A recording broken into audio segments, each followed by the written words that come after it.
Hi friends, எல்லாருக்கும் வணக்கம். Welcome to my channel. இன்னைக்கு ரொம்ப மோஸ்ட் ரெக்வெஸ்டட் வீடியோ பொரி எப்படி செய்யறதுன்னு சொல்லி பார்க்கலாம். நிறைய ஃப்ரெண்ட்ஸ் வந்து கமெண்ட் பண்ணியிருந்தாங்க.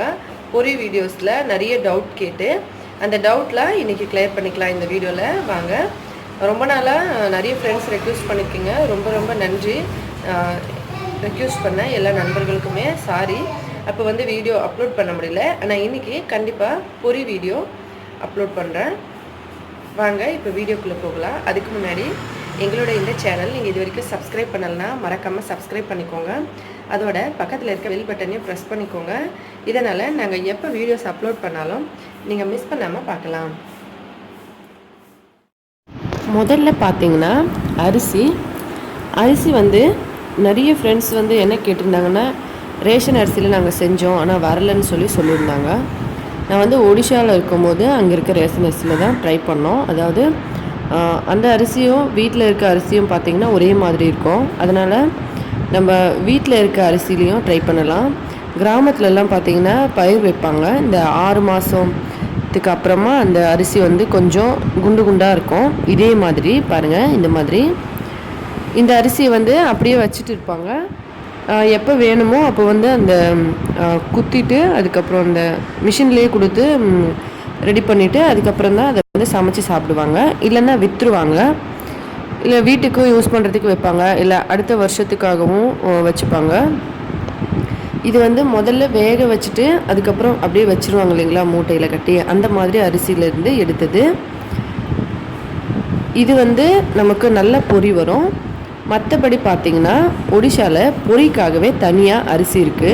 அது இதுதான் பொரி அரிசின்னு சொல்லுவாங்க. இது வந்து பார்த்தோம்னா 1 கிலோ 35 ரூபாயிலிருந்து 45 ரூபாய்க்குள்ளே வரும் இந்த அரிசி. மற்றபடி பார்த்திங்கன்னா நம்ம வீட்டில் இருக்க அரிசியிலேயே செய்யலாம். நிலத்தில் பயிர் வச்சுருப்பாங்க இல்லையா, கொஞ்சம் குண்டாக இருக்கும் அந்த அரிசி. இந்த மாதிரி பார்க்குறதுக்கு அந்த அரிசியிலேயே நம்ம பொரி செஞ்சுக்கலாம். பாருங்கள், இது மாதிரி நீங்கள் ஃபஸ்ட்டு எந்த அரிசியில் வருதுன்னு சொல்லி கன்ஃபார்ம் பண்ணிக்கிறதுக்காக கொஞ்சமாக அரிசியில் ட்ரை பண்ணி பார்த்துட்டு அதுக்கப்புறமா அது உங்களுக்கு ஓகே ஆயிடுச்சுன்னா அதுலேயே நம்ம எப்போவுமே செஞ்சுக்கலாம். கிராமத்துலலாம் இந்த அரிசி ரொம்ப ஈஸியாக கிடைக்கும். பாருங்கள், இப்போ ஒரு சின்ன கிண்ணம் எடுத்துக்கிட்டு அதில் ஒரு 1/2 ஸ்பூன் போல் உப்பு எடுத்துக்கலாம். இது உப்புலேயே நம்ம வறுத்தாலுமே உப்பு இதில் சேராது. அதனால் நம்ம உப்பு போட்டு மிக்ஸ் பண்ணி இதில் மிக்ஸ் பண்ணிக்கலாம். நிறைய ஃப்ரெண்ட்ஸும் கமெண்ட்டில் கேட்டிருந்தாங்க, சால்ட்டில் ஏன் பொரி வறுக்கலை அப்படின்னு சொல்லி. நான் ஃபஸ்ட் வீடியோவில் வந்து எப்படி கிராமத்தில் பொரி வறுக்கிறாங்கன்னு சொல்லி தான் உங்களுக்கு நான் காட்டியிருந்தேன். இந்த மாதிரியும் நம்ம வறுக்கலாம். நம்மளோட விருப்பம் போல் நம்ம எப்படி வேணாலும் வறுத்துக்கலாம். எப்படி நமக்கு ஈஸியாக இருக்குமோ அந்த மாதிரி. இப்போ இதை நல்லா இந்த மாதிரி மிக்ஸ் பண்ணிக்கலாம். இதில் உப்பு சேரத்துக்காக தான் நம்ம மிக்ஸ் பண்ணுறோம். இதை நம்ம காய வச்சுட்டு அதுக்கப்புறமா வறுக்கலாம். முதல்ல நம்ம கடாயில் போட்டு வறுக்கிறது எதுக்குன்னா, இது ஈரமாக இருக்கு இல்லையா, இது நல்லா காயறதுக்காக தான். நம்ம உடனே செய்கிறதுனால கடாயில் போட்டு வறுக்க போகிறோம். மற்றபடி நீங்கள் காய வைக்க உங்களுக்கு டைம் இருந்தால் நீங்கள் வெயிலில் போட்டு நல்லா அந்த ஈரப்பதம்லாம் காலி ஆகிற வரைக்கும் காய வச்சுக்கலாம். இப்போ அடுப்பு மேலே ஒரு கடாய் வச்சு கடாயை நல்லா சூடு பண்ணிக்கலாம்.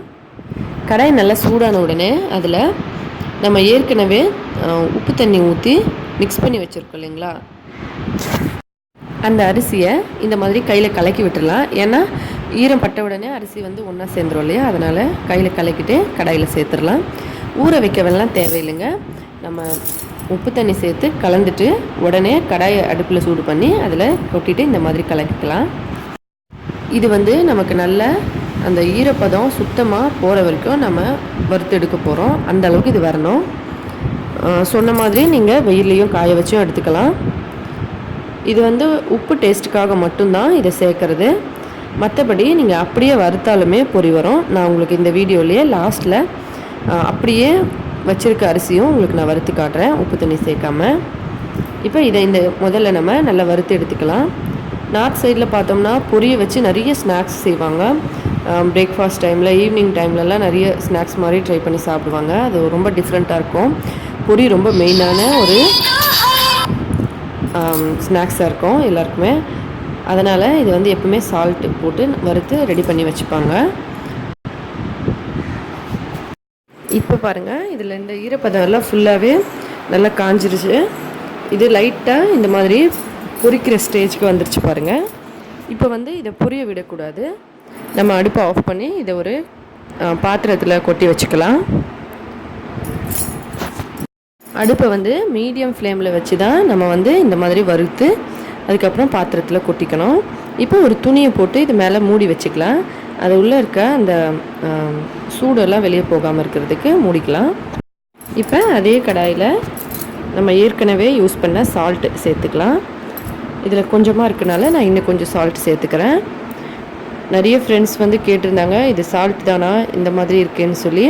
இது சால்ட்டு தாங்க. நம்ம அடிக்கடி யூஸ் பண்ணோம்னா சால்ட் இந்த மாதிரி ஆகிடும். அதனால தான் நான் உங்களுக்கு ஆட் பண்ணி காமிக்கிறேன் இன்னும் கொஞ்சம் சால்ட்டு. உப்பு வந்து இப்போ நல்ல சூடாகணும். கண்டிப்பாக அதிகமான சூட்டில் இருக்கணும். இப்போ நல்ல சூடாகிடுச்சுங்க. இதில் கொஞ்சமாக அரிசி சேர்த்துக்கலாம். நம்ம வந்து உப்பு தண்ணியில் ஊற வச்சு வறுத்து வச்சுருக்கோம் இல்லைங்களா, அந்த அரிசி இதை சேர்த்து இந்த மாதிரி நல்லா மிக்ஸ் பண்ணணும். பாருங்கள் எப்படி வந்து அரிசி வந்து பொரிஞ்சு நல்லா பொரி மாதிரி வருதுன்னு பாருங்கள். உப்பு வந்து நல்ல சூடாகணும்.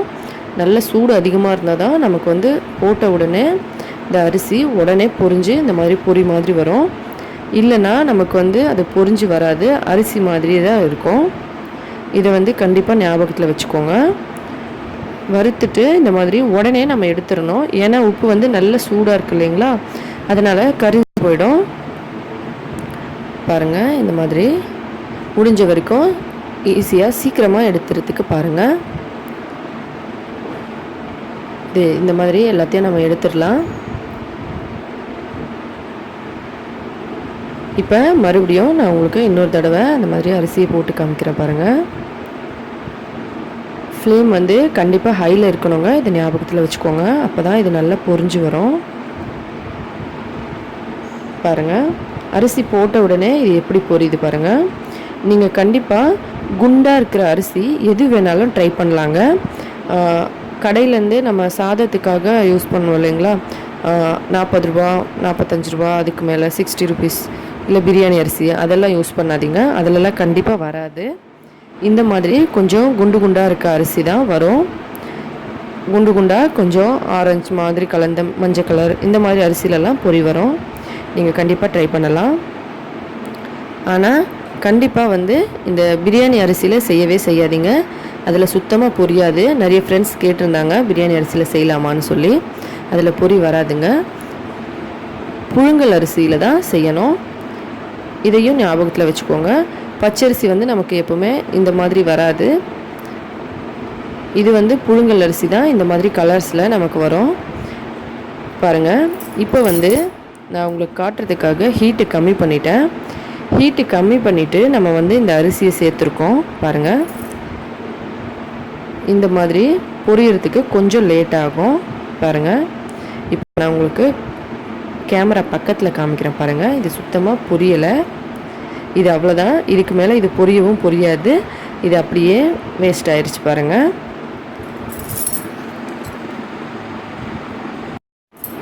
இப்போ அதே மீடியம் ஃப்ளேமில் இன்னொரு தடவை அரிசி போட்டு நான் உங்களுக்கு ஃப்ரை பண்ணி காட்டுறேன் பாருங்கள். இப்போ இந்த மாதிரி நம்ம என்னதான் இந்த மாதிரி நல்லா கலந்து விட்டாலுமே அது பொரியாது. ஏன்னா அந்த அரிசி வந்து பொரிஞ்சு வரத்துக்கு அந்த சூடு வந்து பத்தலை. அதனால தான் இது பொரியலை. கண்டிப்பாக வந்து நம்ம ஹீட் அதிகமாக வச்சா தான் பொரி நல்லா பொரிஞ்சு வரும். அதே சமயத்தில் பொரிஞ்ச உடனே அதை சீக்கிரமாக எடுக்கிறதுக்கும் பார்க்கணும், இல்லைன்னா கருகி போயிடும். பாருங்கள், இது வந்து ஃபஸ்ட் டைம் உங்களுக்கு செய்யும் போது கொஞ்சம் சரியாக வராமல் இருக்கலாம். அதுக்காக நீங்கள் அப்படியே ட்ரை பண்ணாமல் விட்டுறாதீங்க. ஒரு 2 தடவை செஞ்சிட்டிங்கன்னா அதுக்கப்புறம் உங்களுக்கு ரொம்ப ஈஸியாகிடும். அந்த எப்படி எந்த சூடு இருக்கணும், எந்த மாதிரி ஸ்டேஜில் எடுக்கணும் அதெல்லாம் பார்த்துக்கிட்டிங்கன்னா உங்களுக்கு ரொம்ப ஈஸியாகிடும் அதுக்கப்புறம் பொரி வறுக்கிறது. பாருங்கள், இது வந்து சூடு இல்லைனால சுத்தமாக பொரியவே இல்லை. இது வேஸ்ட்டு தான். அரிசி மாதிரி அப்படியே இருக்குது பாருங்கள். இப்போ அடுப்பை வந்து ஃபுல்லாக ஹையில் வச்சு நல்லா சூடாகிறதுக்காக கொஞ்சம் வெயிட் பண்ணலாம். இப்போ நல்லா சூடாயிடுச்சுங்க. இப்போ நம்ம வந்து அரிசி கொஞ்சம் சேர்க்கலாம். இப்போ எப்படி பொரியுதுன்னு பாருங்கள். நம்ம ஃபஸ்ட்டு இருந்த சூடு விட இப்போ கொஞ்ச நேரம் நம்ம அதிலிருந்து பொரியெல்லாம் எடுத்துகிட்டு நல்லா இன்னும் கொஞ்சம் சூடு பண்ணியிருக்கோம். இப்போ கலக்கலாம் அரிசி சேர்த்து. பாருங்கள் இப்போ எப்படி பொரியுதுன்னு. ஏன்னா இப்போ வந்து உப்பு நல்ல சூடாக இருக்குது. பாருங்கள் சூப்பராக பொரிஞ்சு வந்துருச்சு. இவ்வளோதாங்க, ரொம்ப ஈஸி. ஃபஸ்ட் டைம் உங்களுக்கு சரியாக வரலன்னா நீங்கள் மறுபடியும் ட்ரை பண்ணுங்கள். அதுக்கப்புறம் நீங்களே ஒரு எக்ஸ்பீரியன்ஸ் ஆகிடுவீங்க. ரொம்ப சூப்பராக பொரி வறுப்பீங்க. இந்த மாதிரியே குண்டான அரிசி ட்ரை பண்ணி பாருங்கள். கொஞ்சமாக நீங்கள் வந்து உப்பு ஃபஸ்ட்டு சூடு பண்ணி அதில் கூட டைரெக்டாக அப்படியே ஆட் பண்ணி ஃப்ரை பண்ணி ட்ரை பண்ணி பாருங்கள். அந்த அரிசியில் உங்களுக்கு வந்துருச்சுன்னா அதுக்கப்புறம் அதே அரிசியில் நீங்கள் எப்போவுமே வறுத்து வச்சுக்கலாம். இப்போ வந்து உப்பு தண்ணி சேர்க்காமல் நம்ம வெறுமனாக வச்சுருக்க அரிசியில் எப்படி வறுக்கலான்னு சொல்லி காமிக்கிற பாருங்கள். அதே ப்ராசஸ் தாங்க. நீங்கள் வந்து நினைக்கலாம் முதல்ல கடாயில் போட்டு ஃப்ரை பண்ணதுனால போய் வரலன்னு சொல்லி. அப்படி இல்லை, நமக்கு சால்ட்டில் போட்டு நம்ம அப்படியே வறுத்துக்கலாம். இதை வந்து நான் உங்களுக்கு இப்போ வறுத்து காட்டுறேங்க. இந்த அரிசி அப்படியே எடுத்துக்கலாம். அதே ப்ராசஸ், நல்லா சூடாக இருக்குது கடாய். அதோட உப்பும் இதில் நம்ம அரிசியை சேர்த்துட்டு நல்லா ஃப்ரை பண்ணலாம். பாருங்கள் இந்த மாதிரி உப்பு வந்து எந்த அளவுக்கு சூடாக இருக்குதுன்னு உங்களுக்கு பார்த்தாலே தெரியும் அதில் எப்படி இருந்து புகை வருதுன்னு சொல்லி. அவ்வளோதான், பாருங்கள் எவ்வளோ சூப்பராக புரிஞ்சு வந்திருக்குன்னு. இதை எடுத்துடலாம். இப்படி நம்ம போட்ட உடனே நம்ம பொரி எடுத்துடணும். நமக்கு ஒரு தடவை நம்ம அந்த அரிசியை போட்டு ஒரு 5 செகண்ட்ஸ்லேயோ இல்லை 10 செகண்ட்க்குள்ளே அந்த பொரி வந்து ரெடி ஆயிரும். அதை வந்து நம்ம உடனே எடுத்துடணும். அதையும் ஞாபகம் வச்சுக்கோங்க. மறுபடியும் அதே அரிசி, உப்பு தண்ணி சேர்க்காத அரிசி. பாருங்கள் இது எவ்வளோ சீக்கிரம் பொரியுதுன்னு பாருங்கள். ஒரு 5லேருந்து 10 செகண்ட்குள்ளேயே இது பொரிஞ்சிரும். நம்ம அதே மாதிரி 5லேருந்து 10 செகண்ட்குள்ளேயே அதை வெளியே எடுத்துடணும். இந்த மாதிரி ஒரு கரண்டியை வச்சுக்கிட்டோம், இல்லை ஒரு ஆயில் ஸ்ட்ரெயினர் இருந்தால் அதுலேயும் கூட நம்ம வறுத்து எடுக்கலாம். பாருங்கள் இவ்வளோ சூப்பராக வந்திருக்குன்னு. அவ்வளோதாங்க, பொரி ரெடி ஆயிடுச்சு. இதை ஒரு நல்ல டைட்டான டப்பாக்குள்ளே போட்டு மூடி வச்சுட்டு நம்ம வேணும்னும் போது எடுத்துகிட்டு அப்படியே மறுபடியும் மூடிட்டோம்னா மொறுமொறுப்பு அப்படியே இருக்கும். எவ்வளோ நாளைக்கு வேணாலும் நம்ம இதை யூஸ் பண்ணிக்கலாம். கண்டிப்பாக ட்ரை பண்ணி பாருங்கள். ரொம்ப ஈஸியாக இது வந்துடும். 1 மந்த்லேருந்து 2 மந்த் வரைக்குமே நம்ம அப்படியே வச்சு இதை சாப்பிடலாம். கிறிஸ்பினஸ் அப்படியே இருக்கும். ட்ரை பண்ணி பாருங்கள். இந்த வீடியோ உங்களுக்கு பிடிச்சிருந்தால் லைக் பண்ணுங்கள். உங்களோட ஃப்ரெண்ட்ஸுங்களுக்கெல்லாம் மறக்காமல் ஷேர் பண்ணுங்கள். எங்களோட இந்த சேனலை சப்ஸ்கிரைப் பண்ணிக்கோங்க. மேலும் இதே போல் இன்னும் பல வீடியோஸ் பார்க்குறதுக்கு.